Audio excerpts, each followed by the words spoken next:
Bismillahirrahmanirrahim.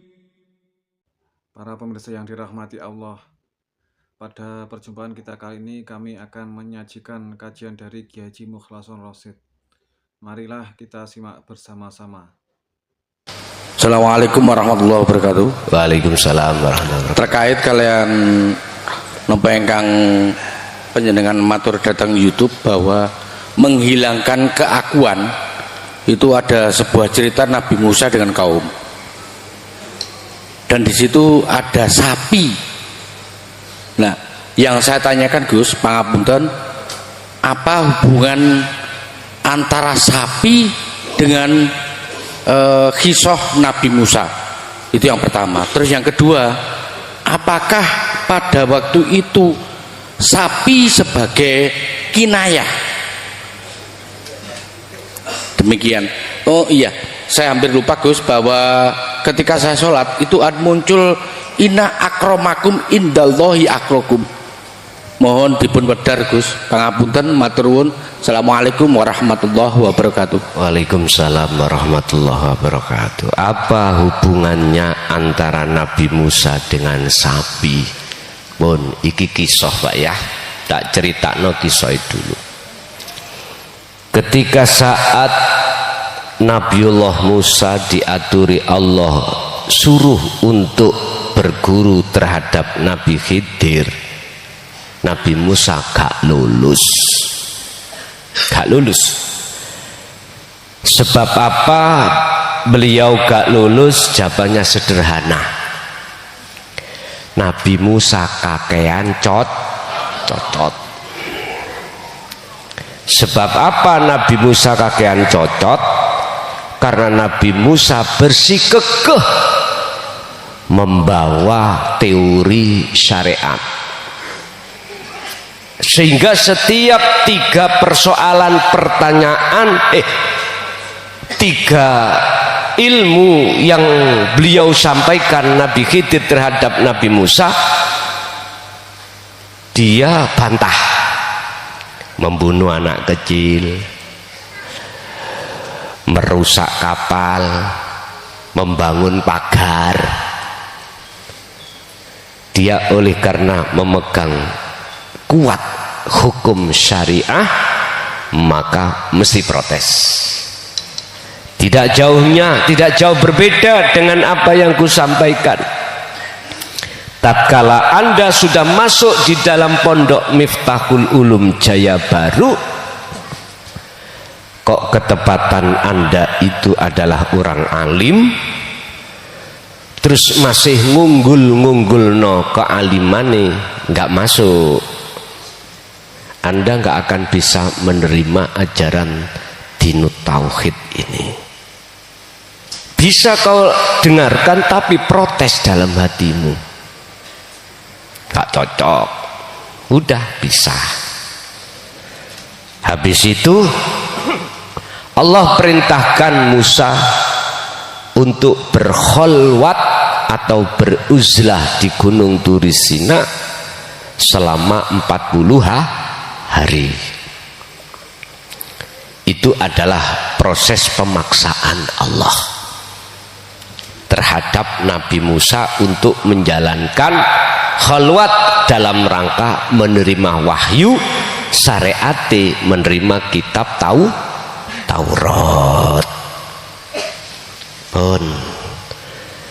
Sebelum berangkat beliau itu punya saudara namanya Cak Harun, ya. Kalau nek manggil Cak Harun, beliau jawab, saudaraku, tolong jagalah umat ini, saya tak nang Gunung Turi Sina, dipanggil Allah dalam rangka menerima wahyu yaitu kitab Taurat. Oh injih, berangkatlah beliau. Al-mala iku tokoh-tokoh kaum itu ngomong ngeten, ya Harun mulai edan goleki pangeran goleki pangerane sampak nang gunung Turisina. Iki sing gak seneng. Akhirnya ketika beliau sudah bertemu Allah dan dia mendapatkan wahyu, pulanglah. Nabi Musa mau, apa yang terjadi? Wa idh qala Musa liqaumihi. Gusti Allah dawuh Musa, dalem Gusti, omongono kaummu iku, selama kau kok tinggal uzlah 40 hari 40 malam, kaummu itu tokoh-tokoh di situ yang membantah dirimu itu mengajak menyembah sapi, menyembah sapi. Omongono, ngomong ya apa Gusti? Ini rupane dawuh. Ya qaumi, he kaumku, innakum dzalamtum anfusakum. Sesungguhnya kamu semua itu telah mendolimi dirimu. Itu sama halnya mendolimi Allah. Bentuk mendolimi dirimu semuanya itu bittikhadikumul ijla, menjadikan anak sapi menjadi sesembah. Iki semua kinayah buat kita, Pak. Ketika saat, mohon maaf, jenengan iki akil balik, disitulah mulai kita itu telah menuhankan yang bukan Tuhan, beriman terhadap yang bukan Tuhan, yang sebenarnya Tuhan.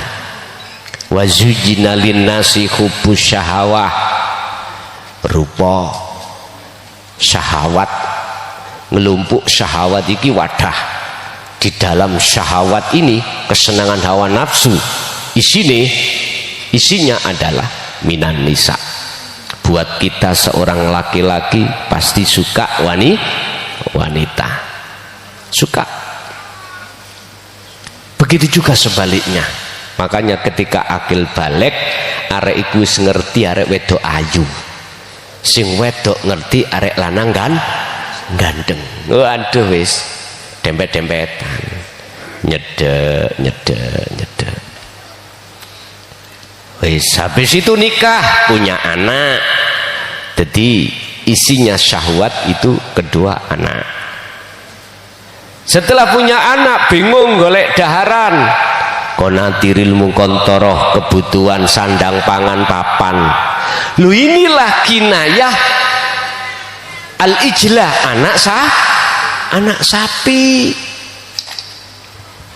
Berarti hatiku telah menuhankan selain ilahun wahid. Piye dawuh selanjutnya? Kaumku, bertobatlah pada Tuhan yang telah menciptakanmu. Bertobatlah. Dengan cara bagaimana Anda harus bertobat? Faktulu anfusakum, bunuhlah dirimu. Bunuhlah dirimu. Iki nek ayat iki sampean terjemahno mentah-mentah, umat Islam kabeh iku gantung diri. Padahal maksudnya faktulu do matenono sira kabeh anfusakum ing nafsu dalam dirimu. Berarti lepasan rasa pangrasa iman keakuanmu sebagai makhluk yang bisa ini bisa itu, punya ini punya itu, lepasan. Dengan cara bagaimana? Dzikron katsiron, berzikirlah terus menerus.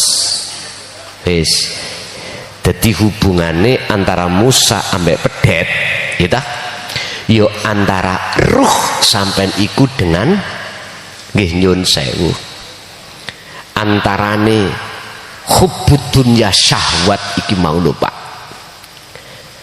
hubungane syahwat iki lho, jenengan iki bagaimana caranya lepas daripada itu, ini hubungannya. Dan semua di dalam surah Al-Baqarah ayat 54 tadi tentang menceritakan Nabi Musa itu adalah pedoman cara kita untuk melepaskan diri. Ini makanya umat manusia, khususnya umat Islam, sing sugih lepasen rasa sugihmu, sing berpangkat punya jabatan lepasen rasa punya jabatan itu, sing rumangsa alim lepasen rasa kealimamu. Hanya satu caranya, faktulu anfusakum, berkholwatlah, berzikirlah dengan apa zikir yang kusampaikan tadi. Dengan cara begitu maka al-kaun yang disebut makhluk tadi, semuanya yang kita sembah itu tadi, saya suwe lama kelamaan Allah bersihkan itu dari hatimu. Yang kedua terkait inna akramakum indallahi atqakum. Inna akramakum, sesungguhnya derajat yang paling mulia di sisi Allah adalah takwa. Indallahi atqakum, yaiku atqakum, takwamu. Lah takwa di sini meliputi 3 hal. Takwa meliputi 3 hal.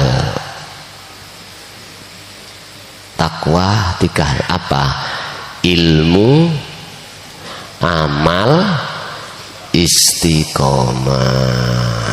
Ilmu yang kami maksud di sini adalah itulah dinut tauhid. Amal yang kumaksud di sini adalah kholwat dengan sistem dzikir iki. Istiqomah terus mener. 3 hal inilah yang disebut takwa. Wa qala aidan haqqa tuqatihi, yaitu sejatine takwa iku ada di situ. Jikalau ini sudah masuk, wala tamutunna illa wa antum muslimun, matimu pasti dalam keadaan muslim. Muslim itu pasrah wisan, wis gak ada rasa khauf, rasa khawatir, sudah tidak ada. Nggih. Yang istri ada? Ibu ada? Monggo ganti ibu Pak. Monggo Bu, ini mic-nya itu Bu.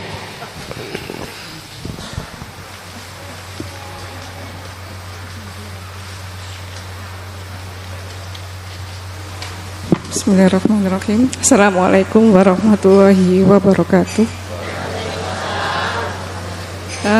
Maaf Gus, sebelumnya saya biasa ngikuti kajian lewat YouTube. Agak didekatkan. Biasanya saya lihat kajiannya Ustadz Gus Bulason lewat YouTube. Untuk kali ini saya baru datang ke sini. Ini ada beberapa kejadian yang saya alami Gus ketika saya berzikir. Awalnya ya zikir sirrul asrol itu kayak naik turun, kadang lupa kadang ingat. Kemudian saya itu berjenengan juga pernah ngomong di YouTube, zikirlah selama 40 hari, niatkan 40 hari nih. Saya niatkan itu akhirnya Gus, 40 hari saya pengen zikir sirrul asrol. Akhirnya nggak lama sampai seminggu mungkin Gus itu ada perubahan. Jadi perubahan itu seminggu pertama agak sedikit ngagetin gitu ya. Kemudian Jumat kedua itu dari Jumat perubahannya.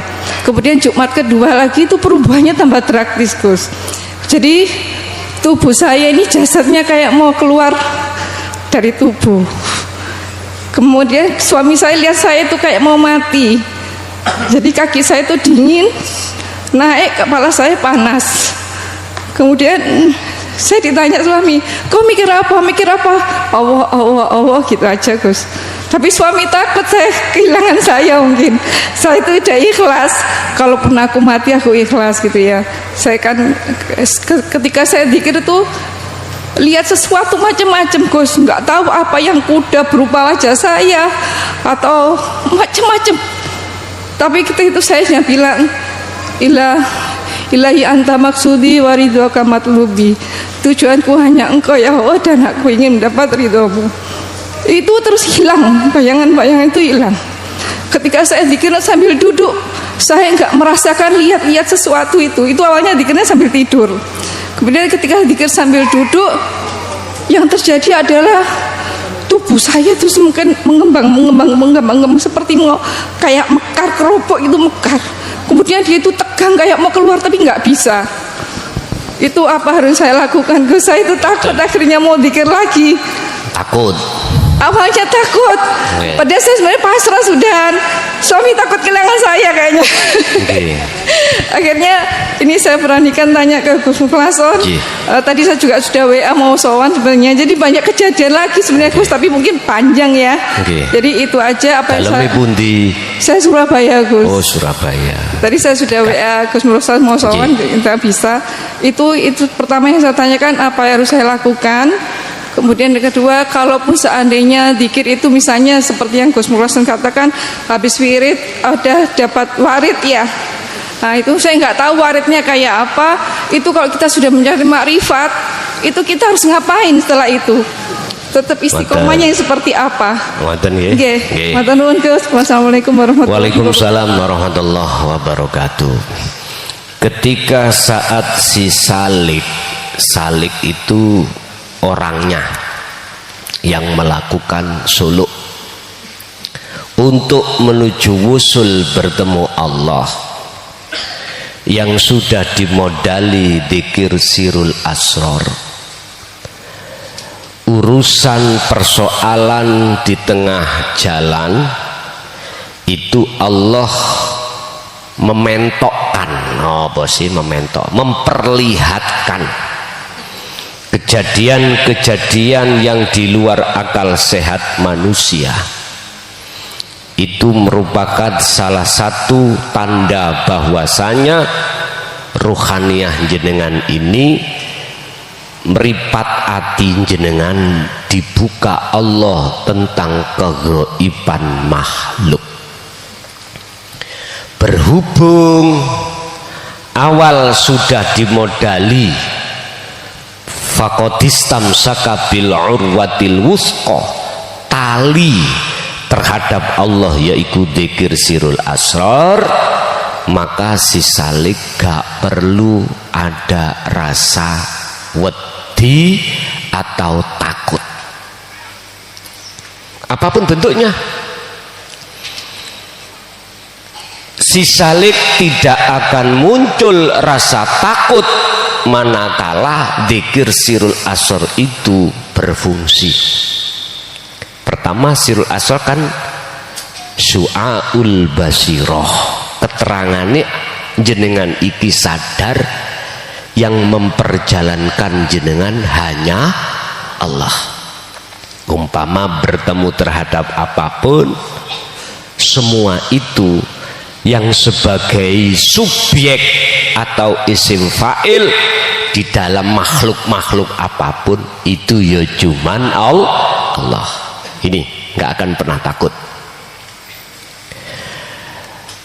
Otomatis orang lain, suami atau anak yang mendengarkan keterangan kejadian jenengan nggih takut. Kalau beliau belum memegang sirul, mesti takut. Sing suami takut kehilangan, nggo yo nek balik, nek gak balik piye? Terus aku kok golek endi maneh? Gak kau oleh golek jenengan biyen niku angel nglani. Gitu. Diewangi tukaran beda pendapat dengan saudara dan lain sebagainya. Loh, kita tidak boleh melihat memandang dari sudut orang lain, jangan intine jenengan tatkala diterjadikan Allah di dalam alam kasyaf yang tadi dikatakan kok kula mengembang tambah gede buta bae. Seakan-akan memang seperti itu. Kalau boleh ditanyakan itu apa? Pun sampai buka di dalam surah Ibrahim ayat 3. Jikalau nafsu itu tidak bisa menghalangi jenengan, memberikan suguhan tentang kebiarin dunya, langkah berikutnya nafsu itu akan melakukan wa yasudduna an sabilillah. Tidak bisa wa yastakhibunal hayata dunya. Langkah kedua nafsu akan mengambil, menghalang-halangi Anda.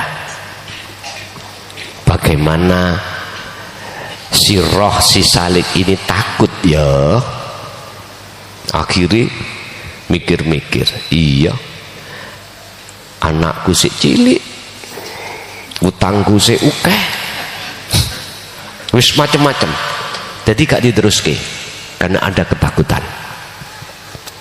Kalau ini Anda tetap berjalan terus, langkah terakhir nafsu itu akan membuat dalam hati jenengan wayabghunaha iwaja, berupaya untuk membengkokkan tujuan jenengan.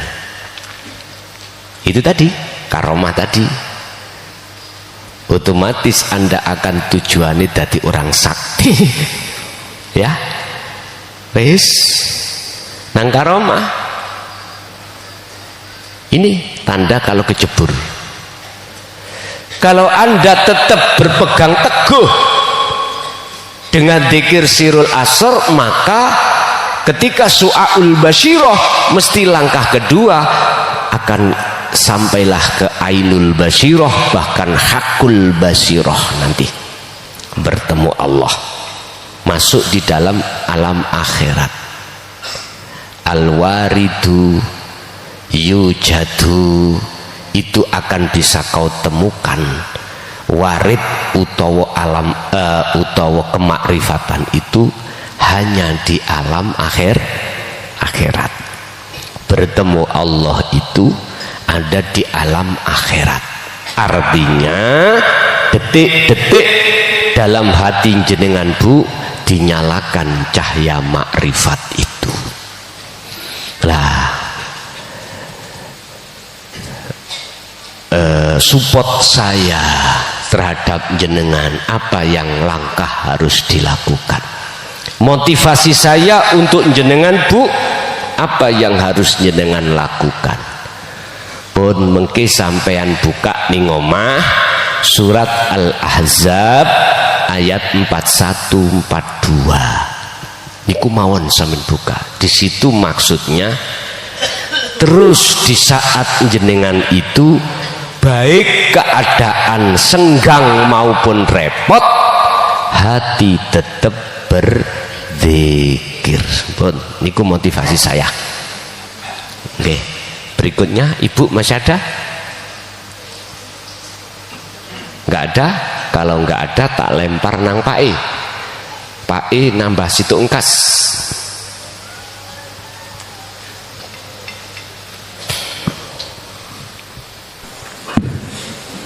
Assalamualaikum warahmatullahi wabarakatuh. Waalaikumsalam warahmatullahi wabarakatuh. Derek tanglet Gus, teng Al-Qur'an enten langit sapitu lan bumi sapitu.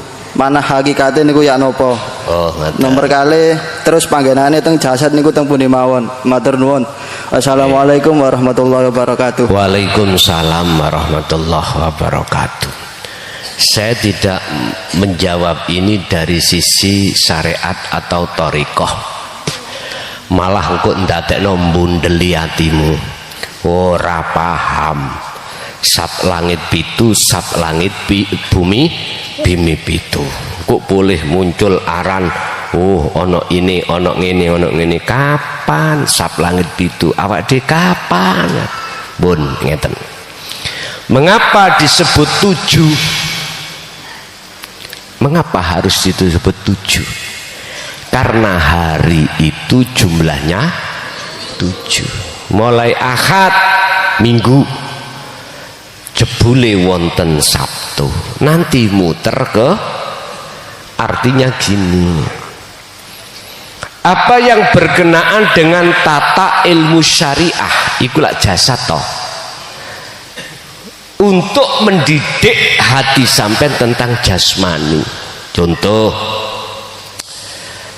ilmu syariah agama Islam itu memberikan pengajaran kuwi nek luwe ya mangano sego, ojo mangan watu. Lho wis tatanan. Nasinya juga begitu, harus bersumber dari nasi yang halal. Lah ngoten nggih? Berdagang yang ngono, jangan ada riba. Ditata segini bagusnya oleh Allah. Yang semata-mata untuk memegang, melestarikan habluminan nas, hubungan sesama manusia. Sebab kalau jenengan iki tidak mengikuti hukum yang sudah Allah tetapkan di dalam hukum syariat, contoh dodolan, yun sewu, kula niki dadi maklar Pak, maklar tanah, ngeten. Saya jenengan suruh untuk menjualkan tanah. Oke, berapa ini? Nanti jenengan berikan tanah 100 juta, 100 juta. Oke.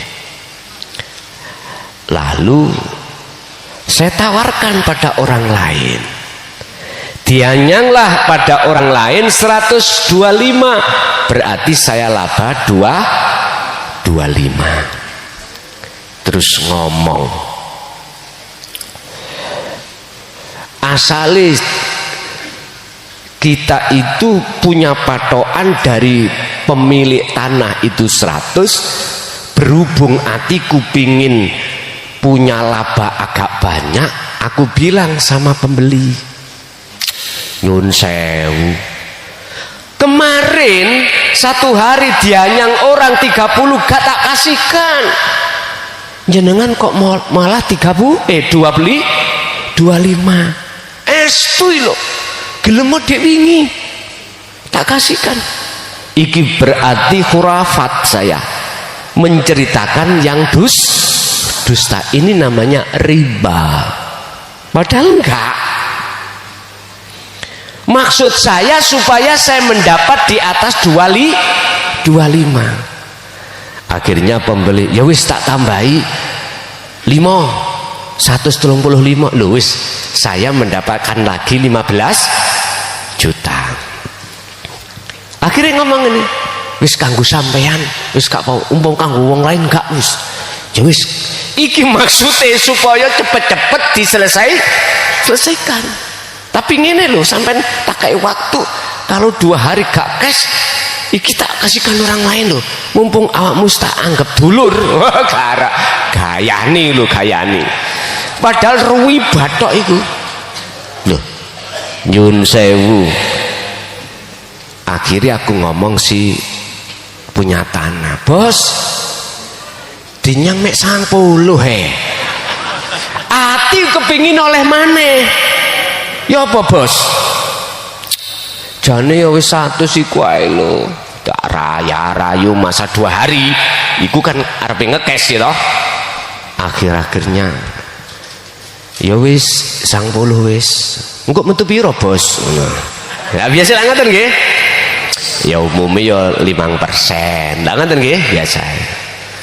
Ya wis engko tak siapno 5% awakmu. Ketika saat posisi sing jual tanah tahu dan mendengar kalau payunya 135, mangkel enggak? Mangkel. Estu mangkel. Loh, ingat hukum syariat Allah tetapkan semata-mata untuk habluminan nas itu sinkron, nggak ada hati loro. Coba kok ngomong jujur-jujuran mang ya apa seperti Rasulullah itu membawa bajunya Siti Khadijah, dipatok rego 10 dinar des, 10 dinar kali Siti Khadijah, dibawalah beliau ke pasar. Terus ada orang beli, ya Muhammad berapa harganya jaket ini? 10 dinar. Saya dari beliau Siti Khadijah ini belum jadi garwa gitu. Niki sedoso dinar, 10 dinar. Umpama saya beli 10,5 gimana? Monggo. Ini. Bahkan berarti beliau badi setengah. Terus lain waktu tanya, tuku kopiah regane piro? 1 dinar. Kula nggak ada setengah dinar angsalah nih. Niki Rasulullah dikasihkan. Berarti Rasulullah niku rugi setengah dinar.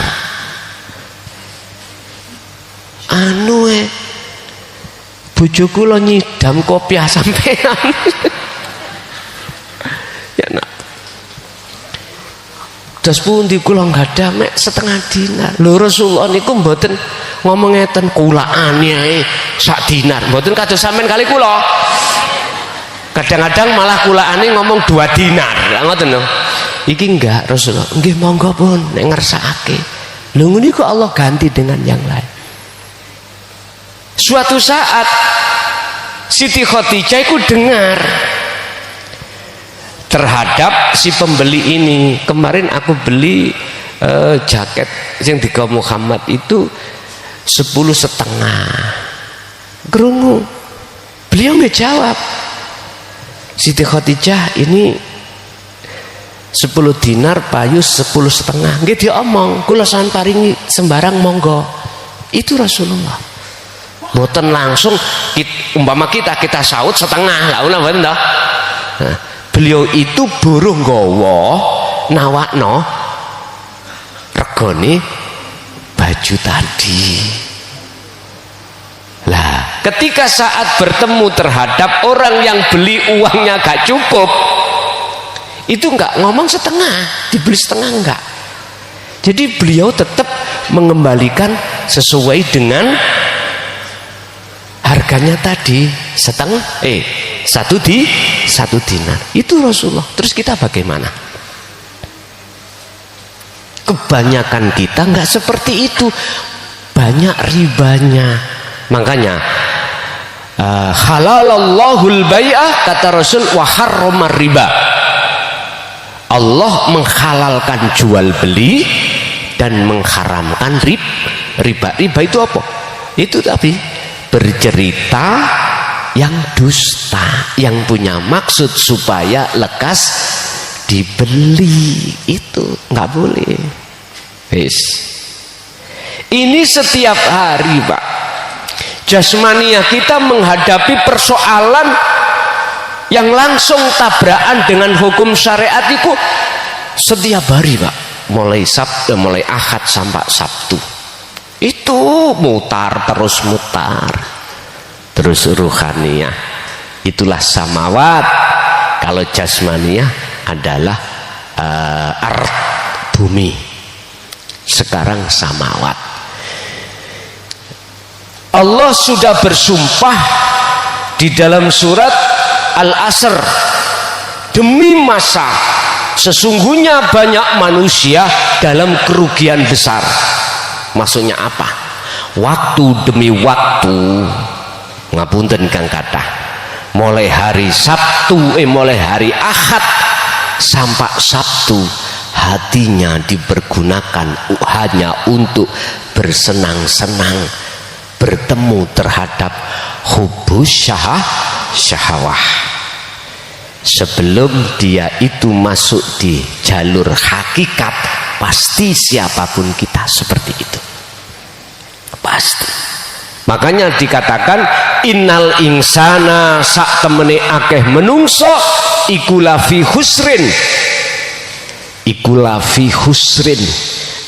ing dalem kerugian yang amat besar.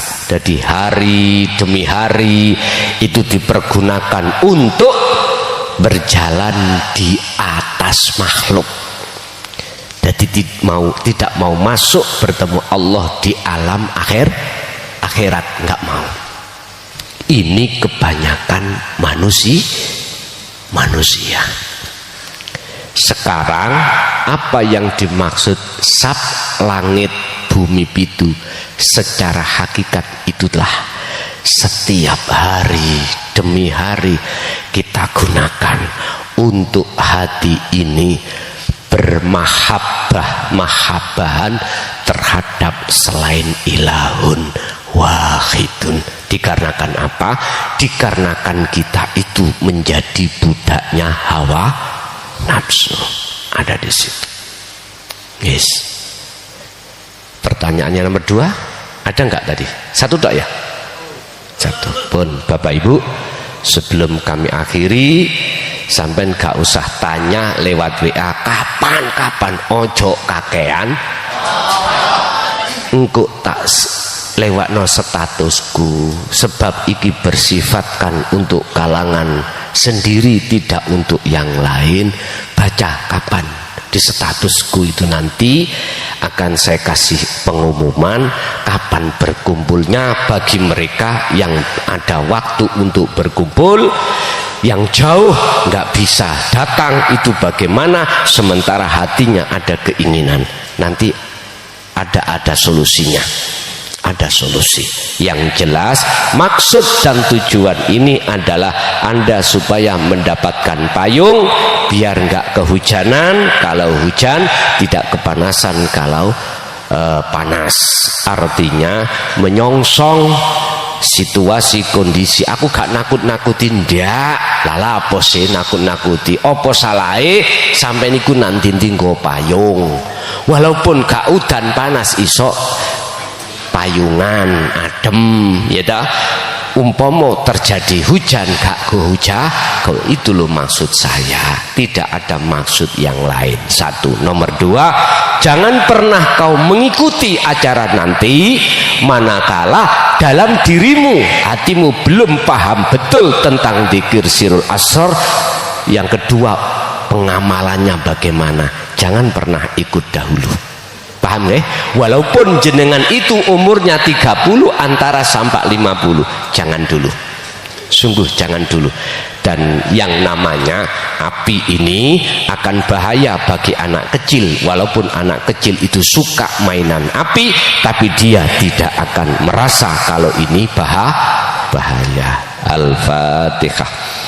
Bismillahirrahmanirrahim. Akhirul kalam. Assalamualaikum warahmatullahi wabarakatuh. Alhamdulillah, telah kita simak bersama kajian dari Kiai Haji Mukhlason Rosyid, pengasuh Pondok Pesantren Miftahul Ulum Jaya Baru, yang tepatnya beralamat di Jalan Perjuangan, Dusun Glonggongan, Desa Sumber Tebu, Kecamatan Bangsal, Kabupaten Mojokerto, Jawa Timur. Beliau adalah gambaran ulama muda yang mampu menjembatani nilai-nilai Islam tradisional dengan pendekatan modern. Kajian-kajian dari beliau fokus pada ilmu tauhid dan tasawuf. Semoga kajian-kajian dari beliau bisa memberi manfaat dan menambah keberkahan kepada kita semuanya di dunia dan akhirat.